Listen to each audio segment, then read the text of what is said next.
আসসালামু আলাইকুম দর্শক, আশা করি সবাই অনেক ভালো আছেন। আজকে আমি আপনাদের জন্য নিয়ে এসেছি একদম ভিন্নধর্মী ও দারুণ মজার একটি রেসিপি। আমরা সাধারণত পেঁয়াজ, আলু বা বেগুন দিয়ে পাকোড়া বানাই, কিন্তু আজ আমি দেখাবো কিভাবে হলুদ পাতা আর পুঁইশাকের পাতা দিয়ে তৈরি করা যায় অসাধারণ ক্রিস্পি আর লোভনীয় পাকোড়া। অল্প উপকরণে একেবারে হেলদি আর মজাদার নাস্তা তৈরি হয়ে যাবে। এই পাকোড়া একবার মুখে দিলে যেন মিলিয়ে যাবে। পরিবারের ছোট বড় সবার জন্য এটি হবে পছন্দের নাস্তা। চলুন শুরু করি।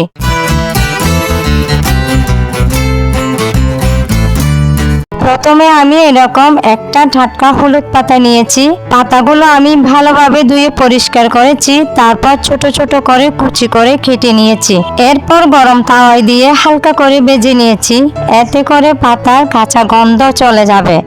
ভিডিওতে আপনারা যেটা দেখছেন এগুলো হলো আগে থেকে ভেজে নেওয়া সেই হলুদ পাতা। ভাজার সময় পাতাগুলো একটু নরম হয়ে গেছে এবং হালকা ঘ্রাণ ও ঝাঁঝ বের হয়ে আসছে। এই ভাজা পাতা রেসিপিতে ব্যবহার করলে খাবারে আসবে একেবারে ইউনিক টেস্ট আর দারুণ ফ্লেভার। একটা পরিষ্কার পাত্রে প্রথমে নিয়েছি 1 কাপ ময়দা, এর সাথে দিয়েছি 1 চিমটি পরিমাণ বেকিং সোডা, যাতে করে পাকোড়াগুলো ক্রিস্পি হয়। এরপর নিয়েছি স্বাদ মতো লবণ, চাইলে এখানে সামান্য চিনিও যোগ করতে পারেন। এবার 1 চা চামচ গরম মশলার গুঁড়া দিয়েছি, সামান্য পরিমাণ হলুদ গুঁড়া ও মরিচের গুঁড়া দিলাম। এখন সব উপকরণ একসাথে একটা চামচ দিয়ে ভালোভাবে মিশিয়ে নিচ্ছি। এরপর আগে থেকে ভেজে নেওয়া হলুদ পাতাগুলো দিয়ে দিয়েছি।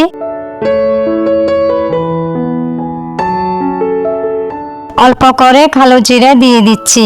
এবার রসুন কুচি দিয়েছি, একই সাথে পেঁয়াজ কুচি দিলাম। এবার সবগুলো একটু হাত দিয়ে মিশিয়ে নিচ্ছি।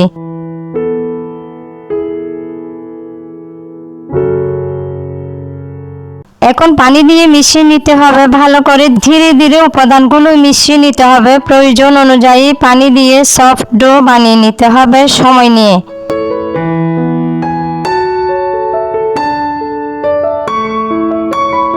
দেখুন আমি বানিয়ে নিয়েছি। ডো হয়ে গেলে এরকম দেখাবে। ডো মাখানোর পর এবার এরকম গোল গোল শেপ দিয়ে নাস্তা বানিয়ে নিচ্ছি। প্রতিটা নাস্তা এই প্রসেসে বানিয়ে নিব। এরপর সবগুলো একসাথে একটা প্লেটে নিয়ে নিয়েছি। দেখুন এই পাকোড়াগুলো কেমন দেখাচ্ছে।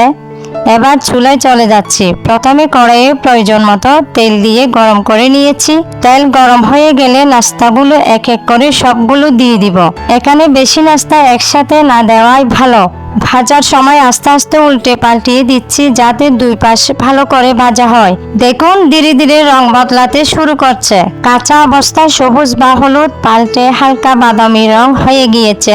এই সময় তেলের তাপ ঠিক রাখতে হবে। খুব বেশি গরম হলে দ্রুত পুড়ে যেতে পারে, আর কম গরম হলে নাস্তা ক্রিস্পি হবে না। এরপর নাস্তাগুলো গরম গরম নামিয়ে নিচ্ছি, আর যতটা সম্ভব অতিরিক্ত তেল ঝরিয়ে নিতে হবে।